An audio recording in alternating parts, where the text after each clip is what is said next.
sering tegaskan dalam berbagai kesempatan, tidak ada manusia bodoh. Hanya di lagu manusia bodoh itu.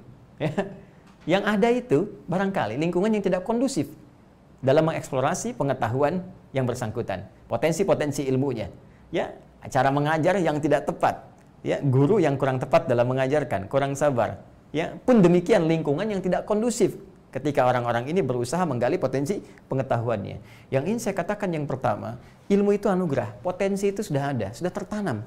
Jadi manusia itu mau jadi apapun itu peluangnya dahsyat, besar, ya, memorinya luar biasa. Bahkan ada penelitian dulu, ya, di Barat bahkan ada yang menyebutkan di University of California.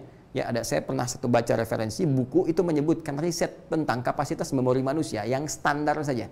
Ya, yang paling standar itu 100 juta gigabytes. Ya, 100 juta gigabytes. Anda bayangkan sekarang pakai flash disk saja, ya, misalnya yang berapa giga, 8 giga, ya, 10 giga, 60 giga, itu kalau dikumpulkan informasinya berbentuk hard copy, buku apa kumpulkan, barangkali rumah mewah pun tak sanggup menampung segala hal yang bisa dijadikan dalam bentuk hard copy tadi.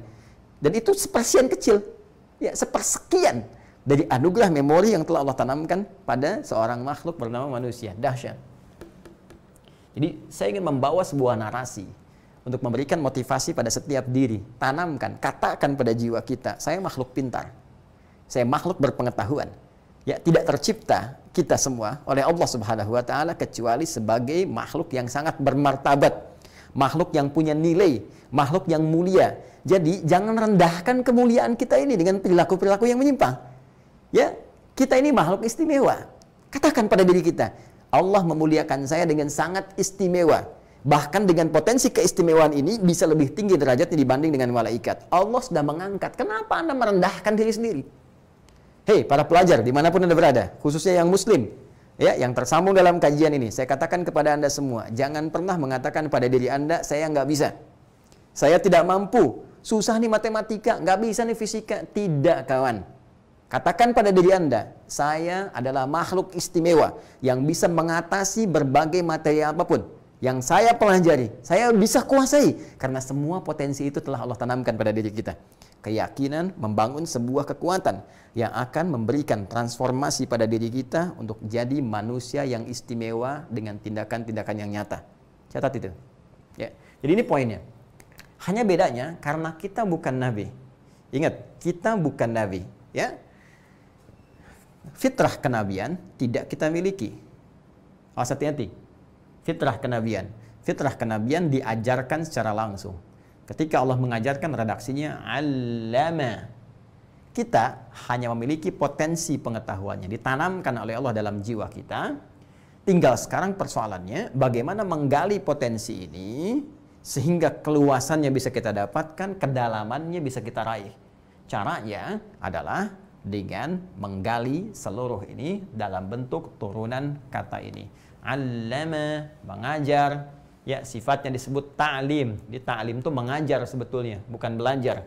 Ya, ingat, mengajar, yaitu sifatnya, masdarnya dari kata allama yu'allimu ta'lim. Jadi kalau Anda mau ikut belajar, jangan katakan mau kemana, mau ta'lim dulu. Itu Anda mau ngajar dulu. Yang benar dari ta'allama. Jadi kalau ini allama, maka untuk yang belajar menggunakan ta'allama. Nah, ya, ada ta'nya di depan. Ta'allama ya ta'allam. Ya, fahuwa muta'allim, orang yang belajar. Jadi, untuk bisa kemudian mendapatkan raihan potensi ini, semua mesti digali. Jalurnya ta'allum. Belajar. Ta'allum, belajar. Karena itu, petunjuk Nabi SAW, yang dengan itu seluruh sahabat bertransformasi. Dari manusia-manusia yang tadinya disifati dengan diksi yang sangat luar biasa, buruk, ya, kalimat jahiliyah, perilakunya jauh dari nilai-nilai kemuliaan, tiba-tiba bertransformasi menjadi khairu ummah. Ya, dengan apa? Dengan cahaya Al-Quran. Tapi apakah seketika Al-Quran turun langsung jadi khairu ummah? Tidak. Belajar dulu mereka.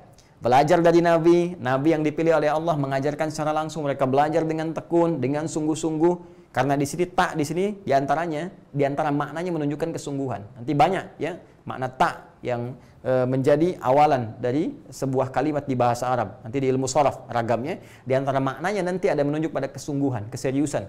Apalagi ada tasydid di sini ya, yang secara bahasa bukan menunjuk pada satu makna double, dua kata yang disatukan, yang satu sukun, yang satu berharokat. Di dalamnya ada dua. Yang pertama sukun, kedua berharokat. Ta'al sukun, la ma. Itu baru gramatikal dasar. Ya, tasydid juga menunjuk pada sesuatu makna lugawinya seakar dengan kata syiddah, sesuatu yang tidak mudah. Ya, sesuatu yang berliku, kadang butuh perjuangan, sesuatu yang keras. Ya, kadang belajar itu tidak mudah, butuh perjuangan, bangun, semangat, mengatasi rasa malas, ya. Kalau masuk kelas, kadang-kadang juga kita harus berjuang, ya, dengan ego kita, ya, dengan keadaan diri kita, bertarung dengan semangat kita. Untuk duduk paling depan kadang nggak mudah, pilih-pilih di belakang, nggak nanya, kadang-kadang tiduran. Ya, tapi dahsyatnya ujian masih nomor 1 Indonesia. Ya, itu artinya apa? Potensinya tinggi. Kita luar biasa gitu. Ya, jadi teman-teman sekalian, saya ingin katakan di sini, Nabi memberikan sebuah petunjuk dengan sangat singkat. Kalimat beliau, khairukum man ta'allamal Qur'ana wa 'allamah. Ya, yang terbaik di antara kalian adalah orang yang mampu mengeksplorasi, menggali dengan sungguh-sungguh, ya. Hadapi segala tantangannya, tetap semangat, ya.